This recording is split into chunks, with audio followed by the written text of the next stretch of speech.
Good day to all. Ma'am Rachel is here again to discuss about the sum and product of the roots of quadratic equations. This is just a continuation of our last video lesson. So, our learning competency. So, we have describes the relationship between the coefficients and the roots of a quadratic equation.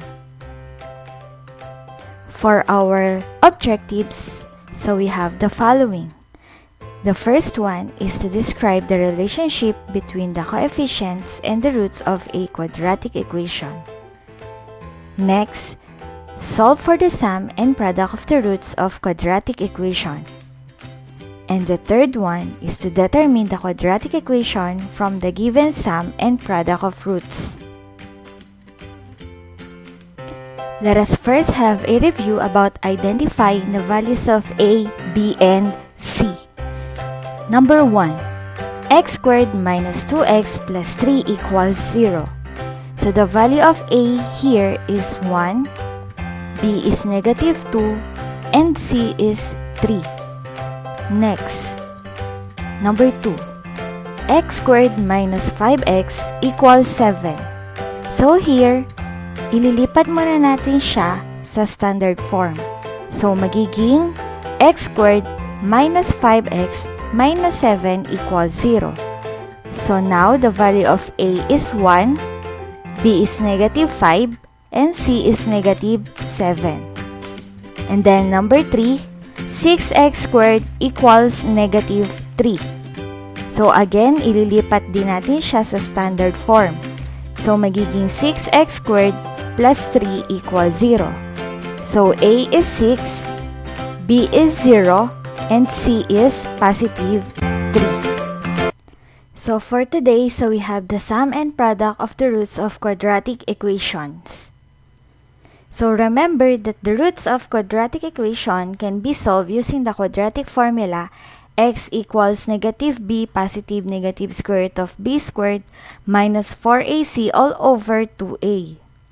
So from the formula, so let x sub 1 equals negative b plus square root of b squared minus 4ac all over 2a, and x sub 2 equals negative b minus square root of b squared minus 4ac all over 2a be the roots. So from here, so derive natin yung formula para sa sum of the roots of quadratic equation. So i-add natin si x sub 1 and then si x sub 2. So kapag in-add natin, so magiging negative b plus square root of b squared minus 4ac minus b minus square root of b squared minus 4ac all over 2a. And then, simplify, so makakancel si square root of b squared minus 4ac and negative square root of b squared minus 4ac. So, ang matitira na lang ay si negative b minus b, so magiging negative 2b over 2a. And then, makakancel si 2, so ang magiging formula ng sum ng roots natin ay negative b over a. Next, for the product of the roots, so multiply naman natin yung dalawa. Okay? So, kapag minultiply natin, so magiging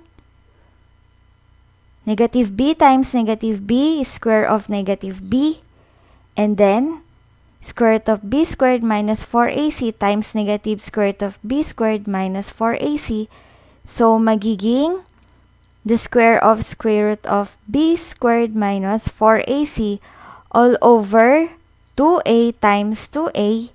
So magiging square of 2a.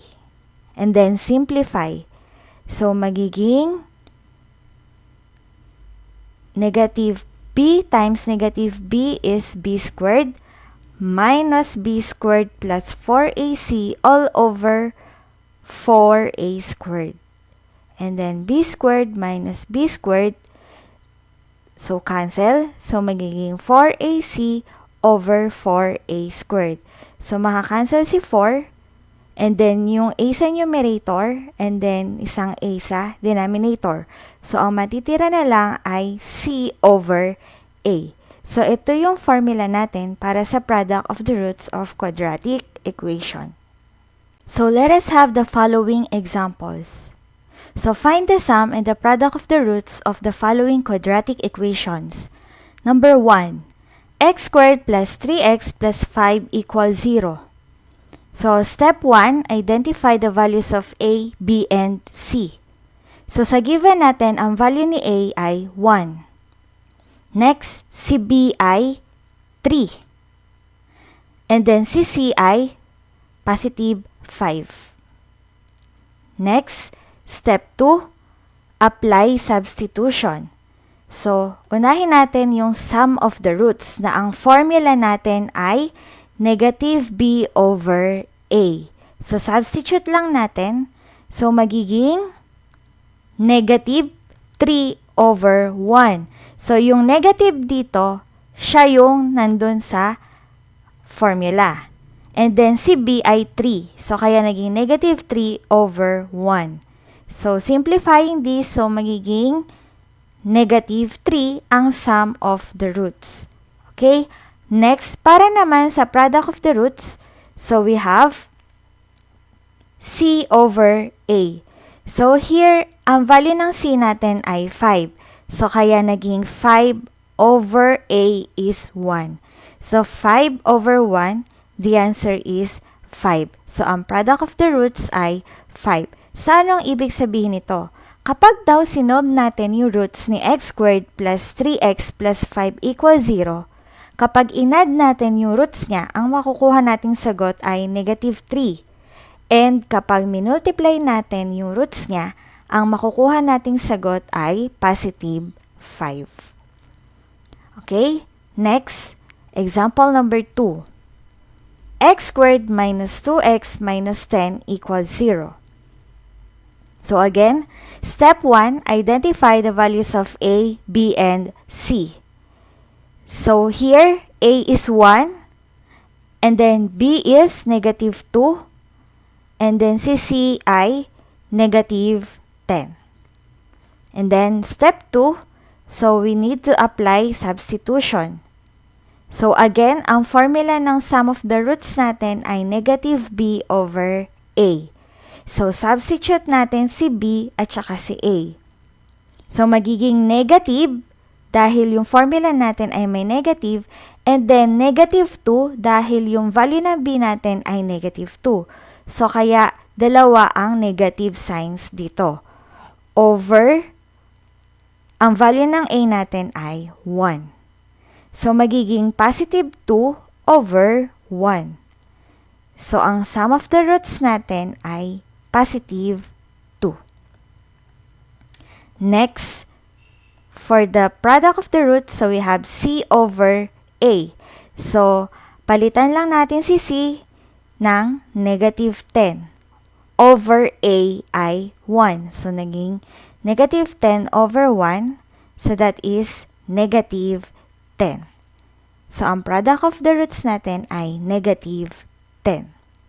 Okay, again, dito sa sum of the roots, kaya naging dalawa yung negative sign. So, isa sa formula at isa sa value ng b. Kapag minultiply, so magiging positive siya. Kaya ang naging sum of the roots ay positive 2. Okay, next, number 3. 5x squared plus 10x minus 3 equals 0. So, ang value ng a natin ay 5, si b ay 10, and then si c ay negative 3. And then, substitute. So, we have sum of the roots, so we have negative b over a. So, ang b natin ay positive 10. So, si formula ay may negative. So, magiging negative 10 over 5 dahil ang value ng a natin ay 5. So, isimplify natin. So, negative 10 over 5, the answer is negative 2. And then, para naman sa product of the roots, so we have the formula c over a. So, ang c natin ay negative 3 and then si a ay 5. So, kaya, ang product of the roots natin ay negative 3 over 5. Okay? Fraction siya kasi hindi na natin siya pwedeng isimplify. Okay, so now, punta naman tayo sa writing quadratic equations. So take note that the general quadratic equation ax squared plus bx plus c equals 0 can be written in the form x squared plus b over ax plus c over a equals 0. So then, x squared minus the sum of the roots x plus the product of the roots equals 0. So kung mapapansin natin, ang formula ng sum of the roots ay negative b over a. So kaya kapag nilipat natin dito, so magiging x squared minus the sum of the roots and then x plus ang formula ng product of the roots ay c over a equals 0. So ito yung magiging pattern natin sa pagsulat ng quadratic equation.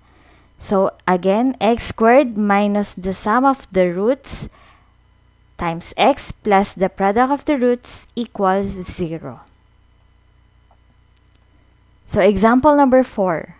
Write the quadratic equation with 8 and 12 as the sum and product of the roots respectively. So ang given natin, sum of the roots, so which is 8, and then product of the roots, so which is 12. So kay number 4 na example, so madali na siya dahil given na mismo yung sum at saka yung product ng roots. So isa-substitute na lang natin siya sa pattern na to. X squared minus the sum of the roots, so we have positive 8, and then x plus ang product ng roots natin ay 12 equals 0. So kapag sinimplify, okay, so ang magiging equation natin ay x squared minus 8x plus 12 equals 0. So yun po yung answer natin. Next, number 5. What is the quadratic equation with the sum and product of roots negative 2/3 and negative 1/4? So again, ang sum ay negative 2 over 3 and then ang product of roots ay negative 1/4. Next, apply substitution. So tandaan yung format ng pagsulat ng equation. So x squared minus the sum of the roots. So palitan natin yung sum ng roots ng negative 2 over 3x plus product ng roots natin ay negative 1 over 4 equals 0. And then, simplify. So magiging positive 2 over 3x and then magiging negative 1 over 4. So ngayon, sisimplify pa natin siya dahil naka-fraction form siya. So, identify the LCD and then multiply it to both sides of the equation. So, ang LCD natin dito ay 12. Okay? So, multiply. 12 times x squared. So, we have 12x squared. Next, 12 times 2/3 x. So, magiging 24 over 3x. Minus 12 times 1/4. So, magiging negative 12 over 4 equals 12 times 0 is 0. And then, simplify. So, magiging 12x squared plus 24 over 3 is positive 8x. Minus 12 divided by 4 is 3 equals 0. So, ang equation natin ay 12x squared plus 8x minus 3 equals 0. Okay, next, let us have example number 6. Identify the quadratic equation with the roots 3 and 7. So, anong kinahibahan niya sa naunang example? So, si example number 6, so ang given dito ay yung roots mismo. So, kanina, given na agad yung sum at saka yung product. So, kay number 6, ang given ay roots. Kaya, ang gagawin natin, isasolve muna natin yung sum at yung product ng given roots. So, kaya magiging sum of the roots, so we have 3 plus 7 equals 10. So, siya yung sum of the roots. And then, yung product of the roots, so we have 3 times 7 equals 21. So, ngayon pa lang natin siya i-apply. Dahil ngayon pa lang natin nakuha yung sum and product of the roots.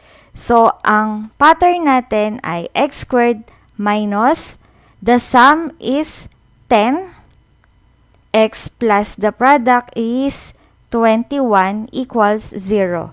So, ang equation natin ay x squared minus 10x plus 21 equals 0. Next, example number 7. What is the equation of the roots 2 plus square root of 6 and 2 minus square root of 6? So, again, kay number 7, ang given ulit ay roots. So, hanapin ulit natin yung sum of the roots. So, 2 plus square root of 6 plus 2 minus square root of 6. So, makakancel na si positive square root of 6 and negative square root of 6. So, ang matitira na lang ay 2 plus 2.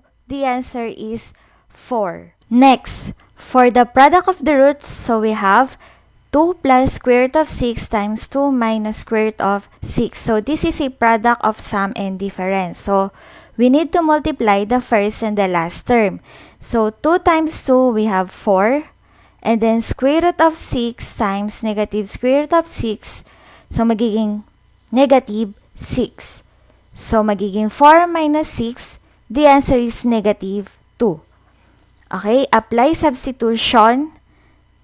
So, we have x squared minus, ang sum ng roots natin ay 4x plus ang product ng roots natin ay negative 2 equals 0. So, simplify natin. So, magiging x squared minus 4x minus 2 equals 0.